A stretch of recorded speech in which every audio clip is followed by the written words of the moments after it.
Hi, ఎలా ఉన్నారు? అందరూ బాగున్నారా? ఈరోజు మనం సొరకాయ కూర ఎలా తయారు చేసుకోవాలో చూద్దాం. దానికోసం నేను 1/2 కిలో సొరకాయ తీసుకొని ఇలా కట్ చేసి పెట్టుకున్నాను. ఇది చాలా తక్కువ టైంలో చేసుకోవచ్చు, తక్కువ ఇంగ్రీడియంట్స్తో చేసుకోవచ్చు. టేస్ట్ చాలా బాగుంటుంది. ఇప్పుడు మనం ప్రాసెస్ స్టార్ట్ చేద్దాం. స్టవ్ ఆన్ చేసుకొని కడాయి పెట్టుకొని ఆయిల్ వేసుకుందాం.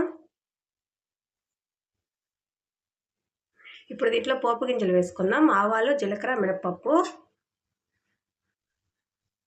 ఇప్పుడు దీంట్లో కట్ చేసి పెట్టుకున్న మీడియం సైజ్ ఆనియన్, 2 పచ్చిమిర్చి ఇవి వేసి ఫ్రై చేసుకుందాం.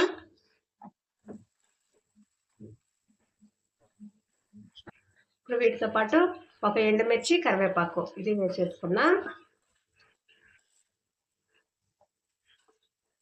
ఆనియన్ లైట్గా ఫ్రై అయితే సరిపోతుంది. ఆనియన్ ఇలా ఫ్రై అయితే సరిపోతుంది. ఇప్పుడు దీంట్లో కట్ చేసి పెట్టుకున్న సొరకాయ ముక్కలు వేసుకుందాం.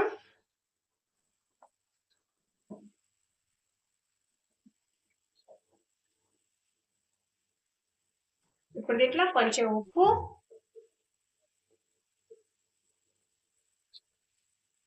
కొంచెం పసుపు, వీటిని కలుపుకుంటూ ఒక 5-6 నిమిషాల పాటు మగ్గించుకుందాం.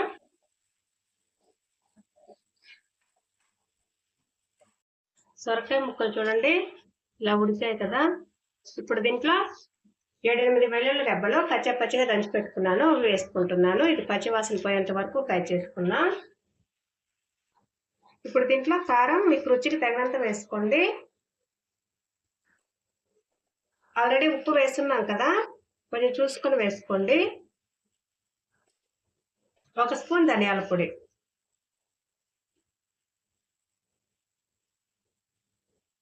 అంతేనండి, ఇంకేం వేయాల్సిన అవసరం లేదు. ఇవన్నీ ఒకసారి కలిపేసుకున్నా. ఇలా అంతా కలిపేసుకున్న తర్వాత ఇప్పుడు దీంట్లో గ్రేవీ కోసం నేను ఒక టీ గ్లాస్ 1/2 గ్లాస్ వాటర్ వేసుకుంటున్నాను.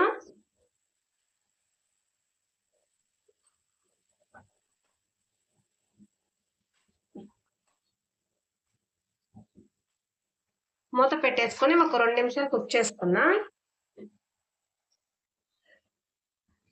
చూడండి సొరకాయ కూర రెడీ అయిపోయింది. మీకు కొత్తిమీర ఫ్లేవర్ నచ్చినట్లయితే మీరు లాస్ట్లో కొంచెం కొత్తిమీర వేసుకొని స్టవ్ ఆఫ్ చేసుకోండి. చూడండి ఎంతో రుచికరమైన సొరకాయ కూర రెడీ అయిపోయింది. అన్నంలోకే కాదండి, రోటీ చపాతీలో కూడా చాలా బాగుంటుంది. మీరు ఖచ్చితంగా ట్రై చేయండి. ట్రై చేసి టేస్ట్ అనేది ఎలా ఉందో మా కామెంట్ బాక్స్లో తెలియజేయండి.